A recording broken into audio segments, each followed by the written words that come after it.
오늘 본문 말씀을 통해서 마음의 밭을 기경하라, 마음의 밭을 새롭게 기경하라 라는 제목으로 함께 은혜 나누기 원합니다. 우리 먼저 말씀을 위해 기도로 시작하겠습니다.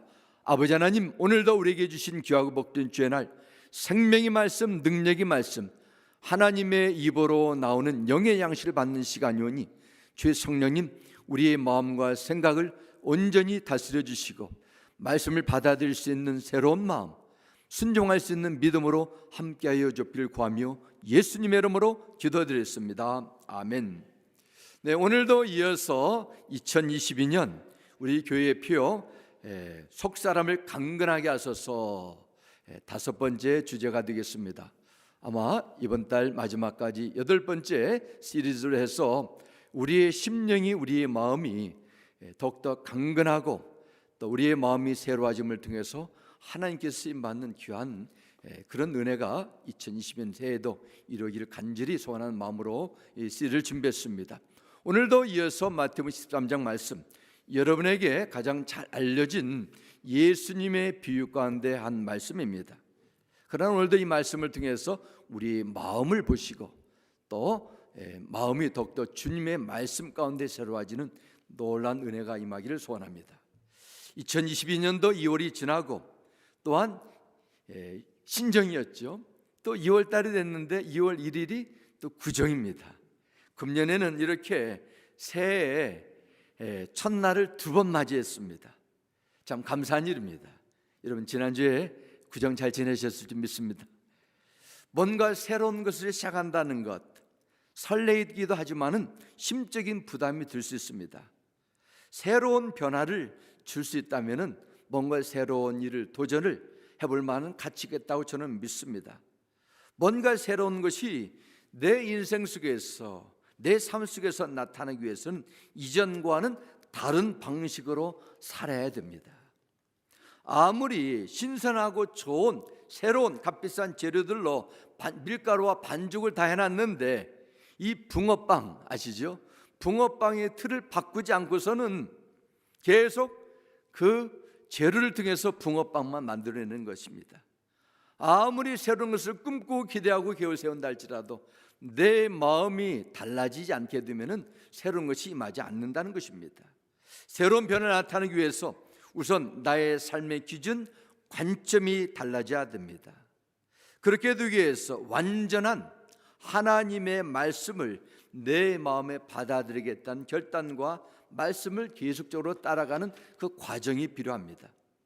지금도 앞으로도 우리는 끊임없이 유동치는 이 세상의 험난한 삶의 현장의 중심 속에 살고 있습니다.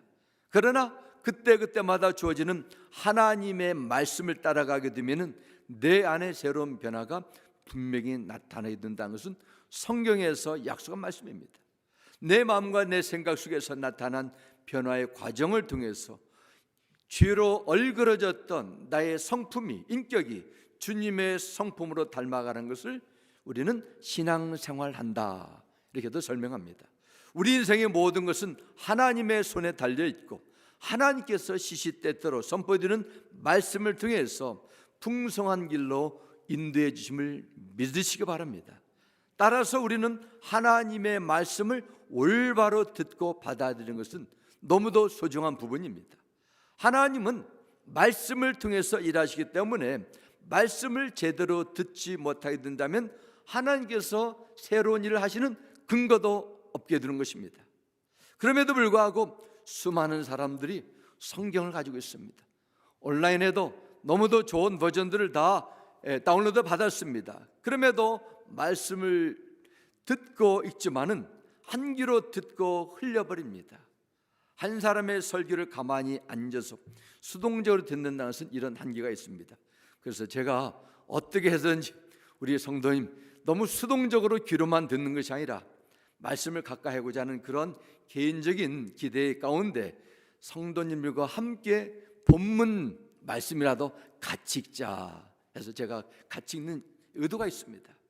오늘 같은 정보 시대에 웬만한 이야기는 귀대에 잘 들리지 않습니다. 뭔가 더 자극적이고 새로운 것을 시도하려는 그런 것을 요구하고 또 듣고 보는 자들의 기대가 있습니다. 우리 가운데 70%는 예배를 마치고 시간이 지나게 되면 주보에 나오는 이 설교 제목, 마음의 밭을 기경하라. 오늘 제목이 뭐였나? 지난주에 말씀 제목이 어떤 것이었나? 기억도 다 잊어버립니다. 만약 이런 신앙으로 계속 이어진다면 영적인 성장이 나타날까요? 그거 불가능합니다. 하나님의 말씀을 통해 주시는 어떤 영적인 능력이나 변화도 체험하지 못하고 주님 앞에 서게 되게 된다면 얼마나 주님께서 우리 인생을 안타깝게 평가하시겠습니까? 오늘 주시는 말씀을 통해서 하나님의 말씀의 능력이 나타나지 않고 말씀을 듣지 못하게 만드는 내 안에 가지고 있는 이 걸림돌 발견하고 제거되어서 여러분의 속사람이 말씀을 통해서 주신 은혜를 통해서 더욱더 강건하고 새로워지는 그런 놀라운 변화가 임하기를 주님의 이름으로 축원합니다. 먼저 길가의 밭 해보겠습니다. 3절 4절 말씀 보면 예수께서 이렇게 비유로 말씀하십니다. 예수께서 비유로 여러 가지를 그들에게 말씀하여 이르시되 씨를 뿌리는 자가 뿌리러 나가서 뿌릴새 덜어는 길가에 떨어지매 새들이 와서 먹어버렸고 기록합니다. 씨 뿌린 자의 비유에서 씨 뿌린 농부는 하나님 또는 예수님을 의미합니다. 씨는 하나님의 말씀을 상징합니다. 씨를 뿌린다는 것은 사람이 말씀을 듣는 것, 이것을 씨를 뿌리는 것으로 설명하고 있습니다. 씨가 뿌려지는 밭은 사람의 마음밭을 의미합니다. 오늘 본문의 말씀 보면 씨가 길가, 가시떨기, 돌밭 그리고 좋은 땅에 떨어졌다, 이렇게 네 가지 다른 종류의 씨가 떨어지는 그 밭을 의미하고 있습니다. 이것은 하나님의 말씀이 선포될 때 그 말씀을 듣는 사람들의 마음 상태가 다 다르다는 것이죠. 똑같은 시간, 똑같은 하나님의 말씀, 똑같은 말씀을 선포하는 자 있지만은 같은 기도를 드리지만은 마음 상태는 전혀 다 다르게 됐습니다. 여러분 마음은 볼 수는 없습니다. 그러나 성경적으로 그렇게 말씀하는 것입니다. 예수께서 그 마음 중 하나를 길가와 같은 밭으로 비유하셨습니다. 그럼 길가의 상태를 한번 보겠습니다. 길가는 땅이 너무 단단해져서 딱딱해져서 씨를 뿌려도 그 씨앗이 뿌리를 내릴 수 없는 그런 척박한 상태를 뜻합니다. 우리는 하나님의 말씀을 진리의 말씀, 생명의 말씀이라고 말합니다. 말씀에 하나님의 생명, 하나님의 생각이 담겨져 있습니다. 이처럼 말씀 속에 하늘의 능력과 하나님의 생명의 원천이 들어져 있어도 그 씨가 땅 속에 심어지지 않게 되면 씨앗 속에서 생명의 싹이, 진리의 싹이 나올 수가 없습니다. 그만큼 길가의 밭의 상태가 너무도 단단하게 굳어졌습니다. 이것은 사람들의 마음의 상태지요. 사람들은 그런 말 하죠. 저 사람은 아무리 알아듣기에 쉽게 이야기해도 씨가 먹히지 않는다. 그런 말 합니다. 어떻게 보면 성경적인 의미죠. 말을 듣지 못해서가 아니고 말의 의미가 어두워서도 아니고 뜻을 이해할 수 없어서 합니다. 청각의 문제도 아니에요. 마음으로 당신 말해봐, 나는 절대로 받아들이지 않겠다는 굳어진 마음 상태를 뜻한다는 것입니다. 왜 마음밭이 그토록 단단해졌습니까? 사람들이 계속 밟고 다니다 보니까 땅이 그렇게 딱딱해지는 것이죠. 한국의 농촌길을 보면은 처음부터 길을 내고 측량사가 와가지고 그 도시계획 속에서 길을 만들어내는 것이 아니라 사람들은 그 길을 계속 오가다 보니까 길이 생기게 된 것입니다. 마음밭이 그렇게 될 수 있다고 성경은 주님은 말씀하십니다. 지난주에 말씀을 전하신 김명환 선교사님께서 찬양 세미나 중에 이런 말씀을 전해주셨습니다. 어린 아이들에게 복음을 전하는 것이 어른, 성인들에게 전하는 것보다 90%가 더 쉽다. 여러분 들으셨죠? 바꿔 말씀드리면은 어린이 되면은, 성인이 되면은 하나님의 말씀을 받아들인 정도가 몇 배나 어려워요? 9배나 더 어렵다는 것입니다. 그래서 우리가 어린 아이들을 말씀으로 잘 가르치고 어린 아이들에게 예배의 모습, 기도의 모습, 헌신의 모습 자꾸 함께 나누어야 되는 것이죠. 왜 어린이들과 성인들의 말씀에 대한 반응이 뭐 몇십 퍼센트가 아니라 900%의 차이가 있습니까? 세상을 살다 보면서 무수히 사람들의 마음밭을 밟고 지나가는 것이지요. 사람들은 지금도 신문, 방송, 인터넷에 쏟아낸 뉴스, 친구들의 이야기, 유튜브 같은 미디어를 통해서 너도 나도 어떻게 하면 출세하고 성공하는 데 대한 생활 방식, 온갖 많은 것을 쏟아냅니다. 우리 일상 속에서 보고 듣고 있는 것에 대한 마음의 문이 활짝 열려져 있습니다.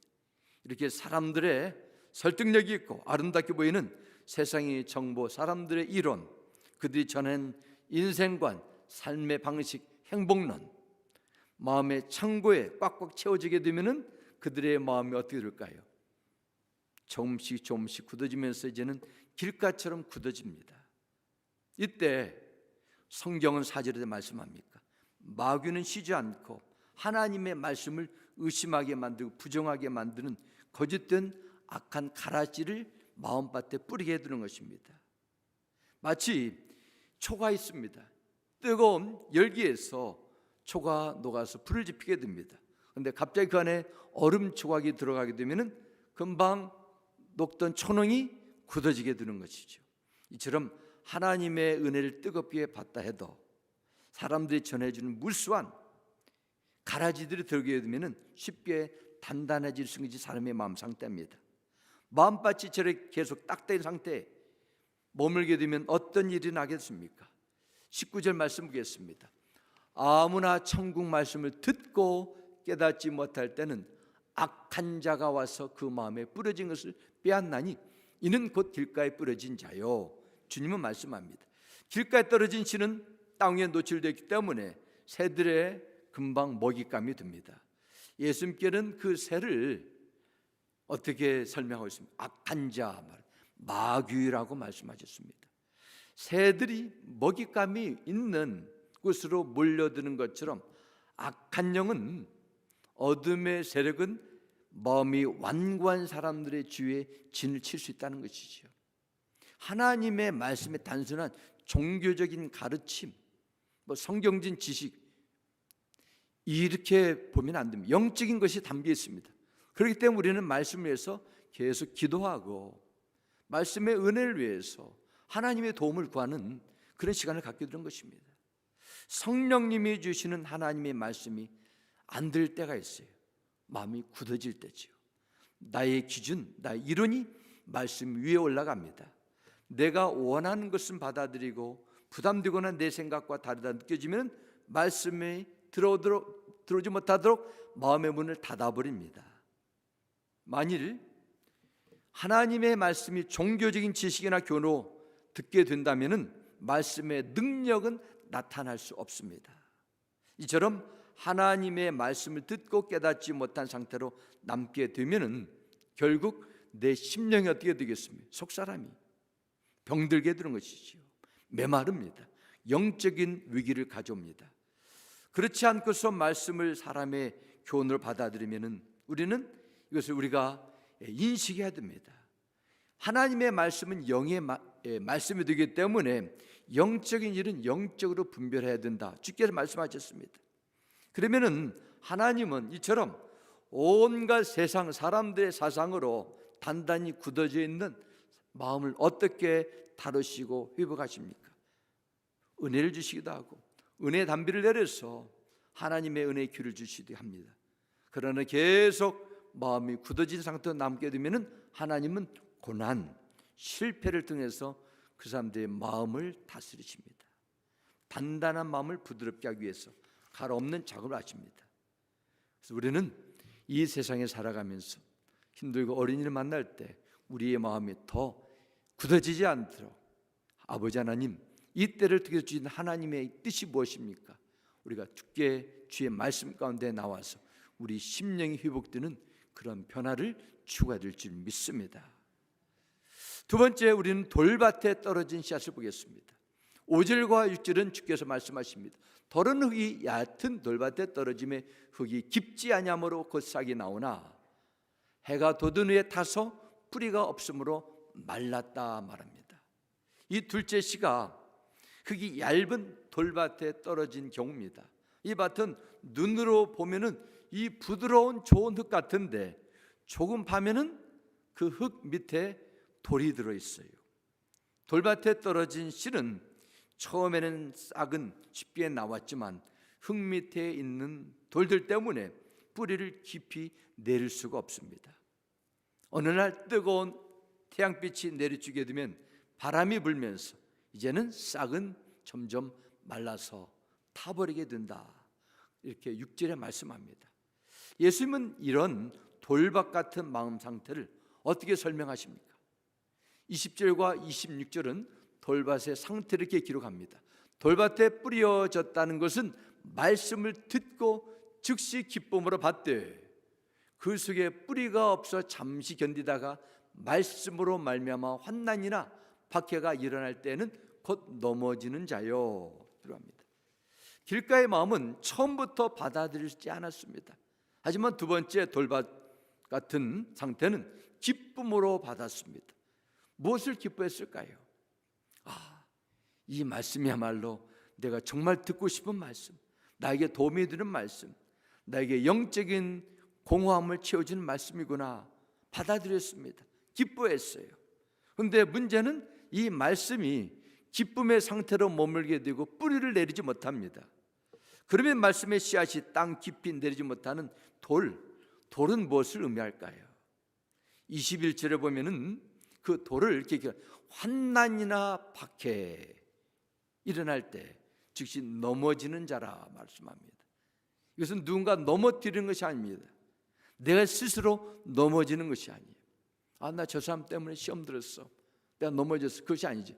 내가 시험에서 이기지 못하니까 스스로 주저앉게 되는 것입니다. 왜 넘어집니까? 내가 이겨낼 수 있는 힘이 없기 때문입니다. 모든 것의 중심에는 내가 있어요. 내 생각이 맞고 나 영적인 피를 채워준 말씀이 들을 때는 쉽게 은혜를 받고 감정적인 기쁨이 있습니다. 감격도 합니다. 이것은 아름답게 보이지만 전적으로 신앙생활의 중심에 누가 있어요? 내가 있습니다. 돌 같은 내 자아가 남아있는 것입니다. 종교적인 열정, 봉사, 모든 것을 할 때 마음에 두는 것은 하나님의 영광과 기쁨이 아니라 나죠. 나에게 손해가 되는가? 유익이 되는가? 만족을 줄 수 있는가? 이런 질문을 우선시합니다. 그러나 신앙생활에 결정적인 위기가 찾아올 때가 있어요. 말씀 때문에, 말씀을 따라갈 때 핍박과 환난이 일어나서 넘어지든지 내가 듣고 싶어하는 말씀보다도 내 자존심을 포기하고 내 유익을 내놓아야 된다 할 때는 내가 넘어지게 됩니다. 이것을 기억해 둘 것은 이런 사람들도 말씀을 기쁨으로 받는다는 것이죠. 다른 사람들도 모르고 나도 모를 경우가 있어요. 이 신앙생활에 참 어려운 부분입니다. 왜냐? 돌은 흙 밑에 있기 때문에 사람들은 흙만 보는 것이죠. 지혜로운 성도는 그래서 늘 하나님의 말씀을 통해서 이 말씀이 저 사람에게 필요한 말씀이라 하지 않고 내 신앙을 점검합니다.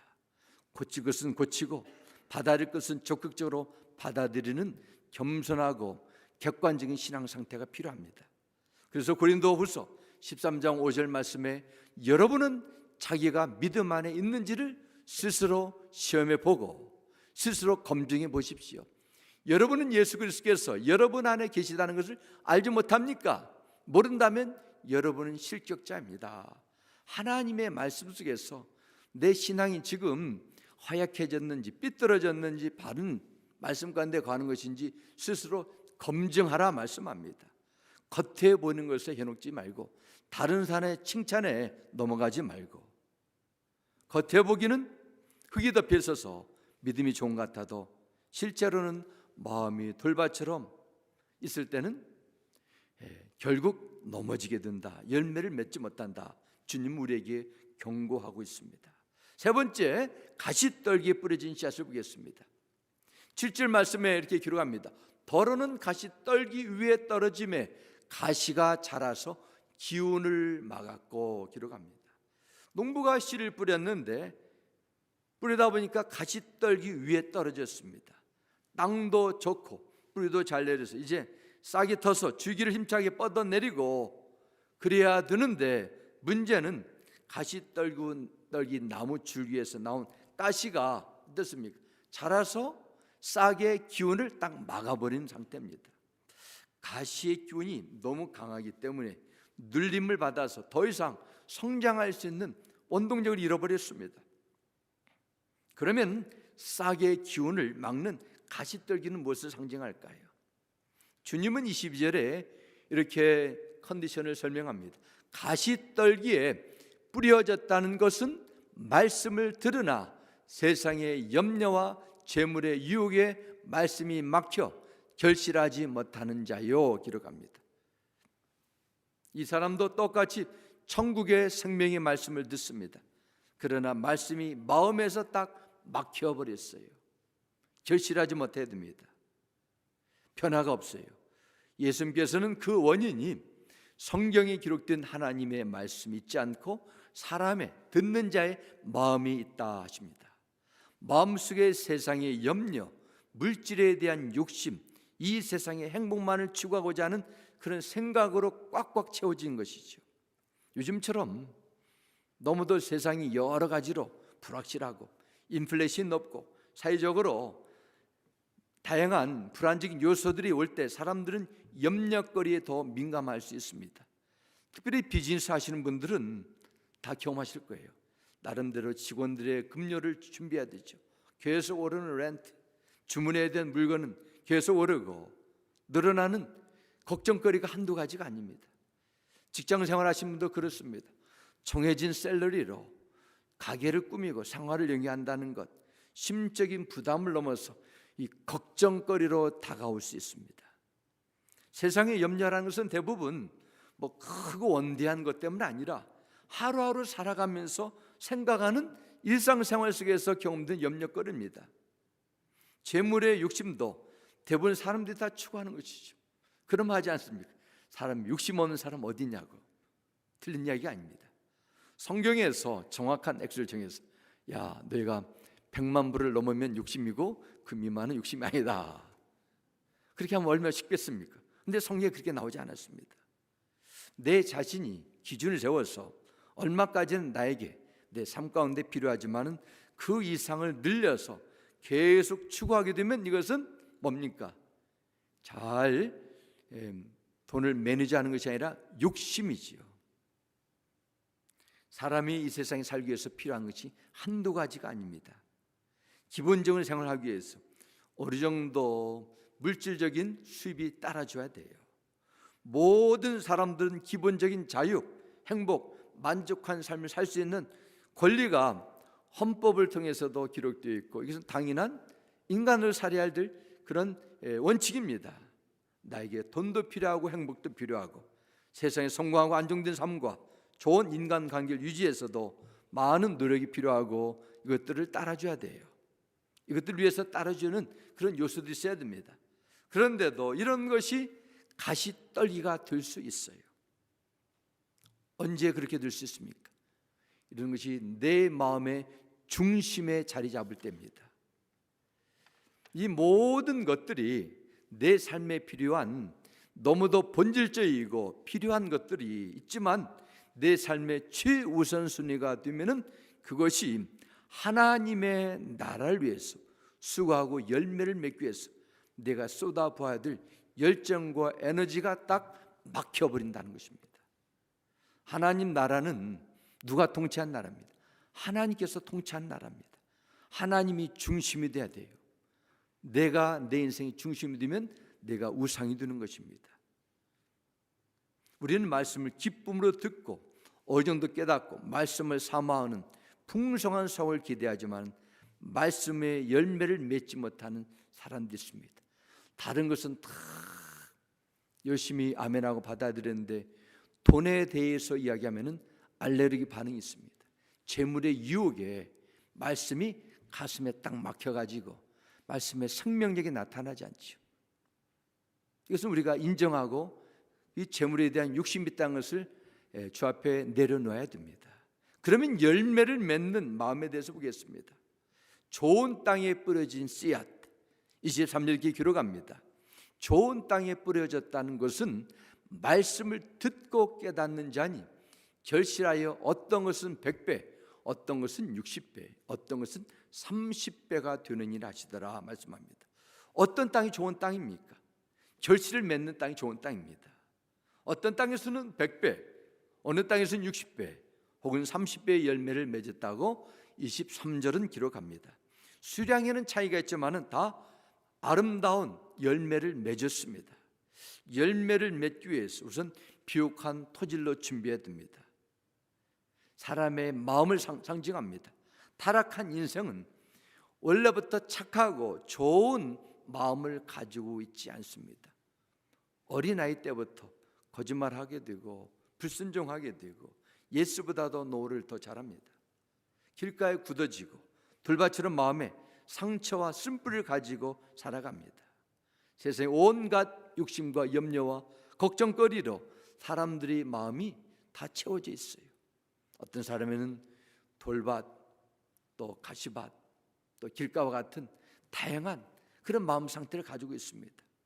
열매를 맺는 좋은 땅이 되기 위해서 그러면 어떻게 해야 될까요? 먼저 땅을 개간하는 것처럼 우리의 마음을 늘 새롭게 개간해야 된다는 것이죠. 호세아 10장 12절에 이렇게 말씀합니다. 내 스스로 의의 씨앗을 심고 이내 열매를 거두며 묵은 땅을 잘 갈아라 말씀합니다. 땅은 늘 새롭게 기경해야 되는 것처럼 우리의 마음밭도 늘 새롭게 해야 됩니다. 그렇지 않게 되면 굳어지든지 잡초가 그 땅을 다 덮게 되는 것입니다. 예레미야 4장 3절 말씀에도 여호와께서 유다와 예루살렘 사람에게 이와 같이 이르노라 너희 묵은 땅을 갈고 가시덤불에 파종하지 말라. 하나님은 예레미야 선지자를 통해서 이스라엘 백성들 황폐한 그 팔레스타인 땅을 의미하는 것이 아닙니다.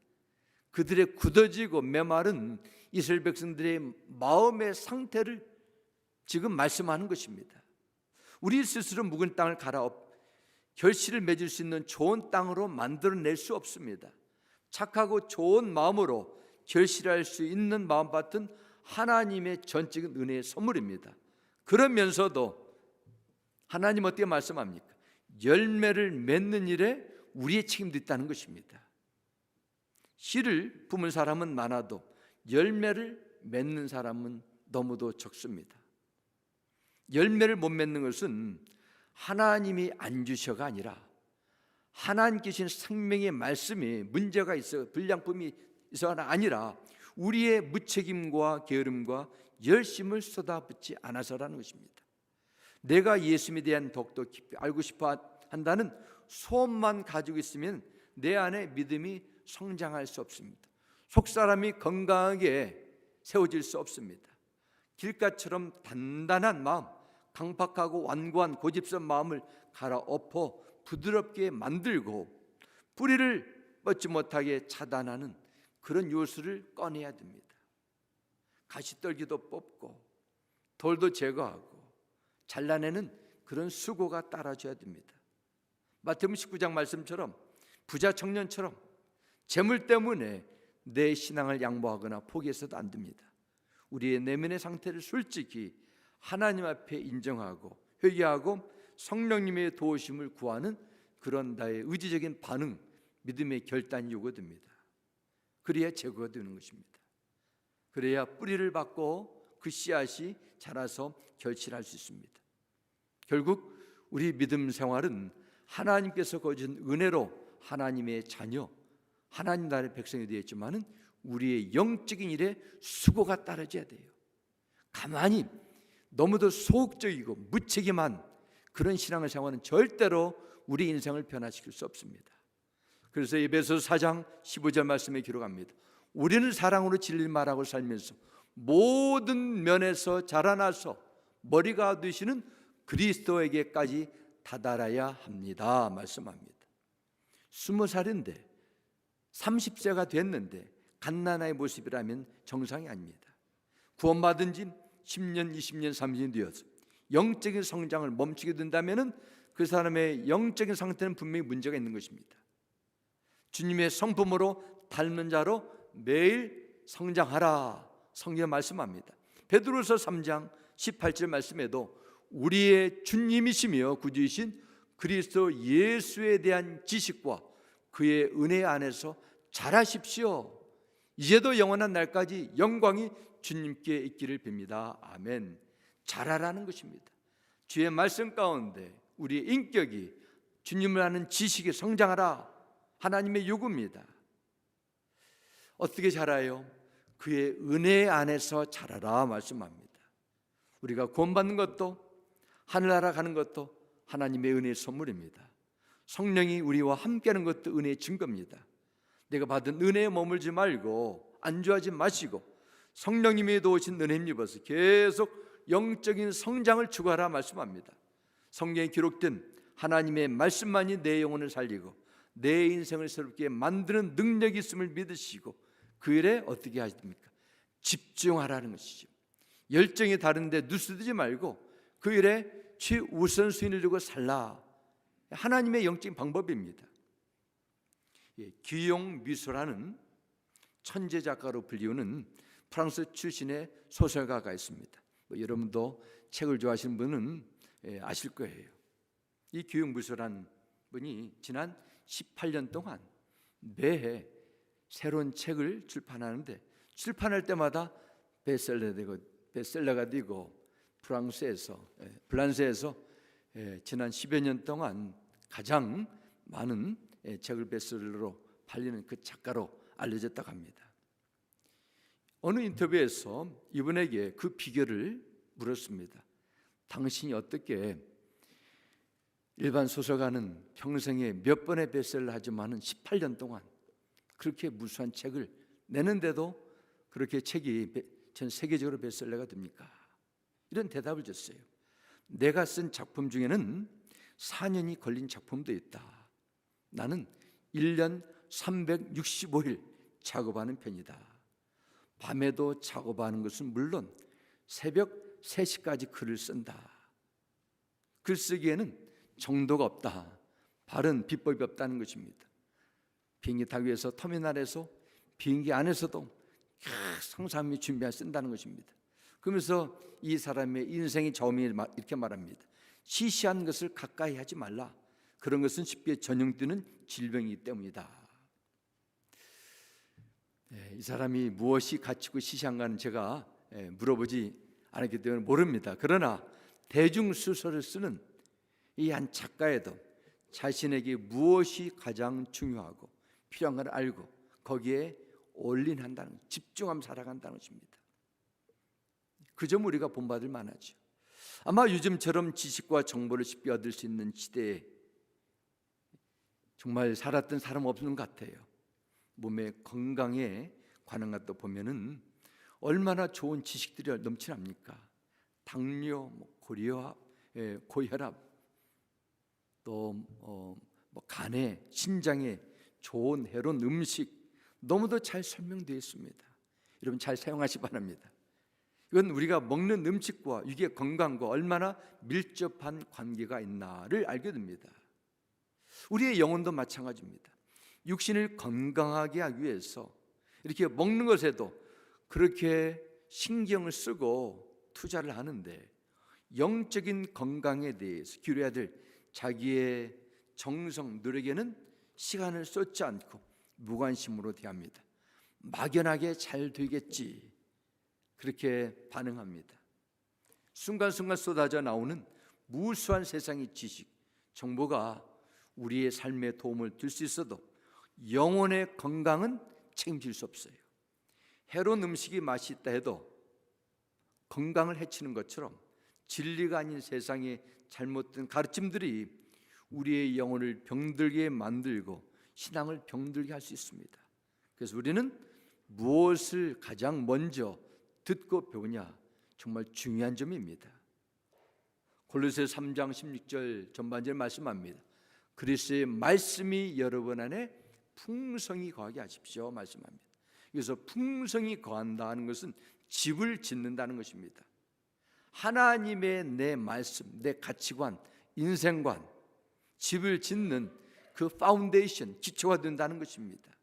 이것이 바로 말씀이 우리 안에 우리의 마음에 풍성이 거한다 말씀합니다. 내가 이 세상에서 성공하고 돈을 많이 벌었든지 적게 벌었든지 그것이 필요할 수는 있어도 최종적인 문제가 아닙니다. 우리는 이 세상의 나그네처럼 잠시 살다가 주님이 부르시면은 모든 것을 다 내려놓고 떠나야 되는 순례자입니다. 하나님께서 여러분을 부르실 때 그 영혼의 때를 늘 기억하셔야 됩니다. 세상의 성공 업적에 대한 염려, 돈에 대한 집착, 내만을 위한 행복을 추구하기 위한 일에만 기울이다가 하나님 앞에는 열매를 맺지 못하고 입만 무성하게 살다가 세상을 마치면 얼마나 허무하겠습니까? 그래서 주님은 이 비유를 통해서 하나님이 기뻐하는 열매를 맺는 삶을 살라 말씀하고 계십니다.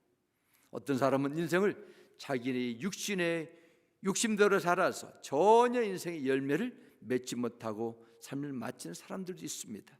또 어떤 사람은 나름대로 열심히 인생을 살았지만 딱 자기 가족 먹을 만큼 인생의 열매 맺고 딱 끝낸 사람이 있어요.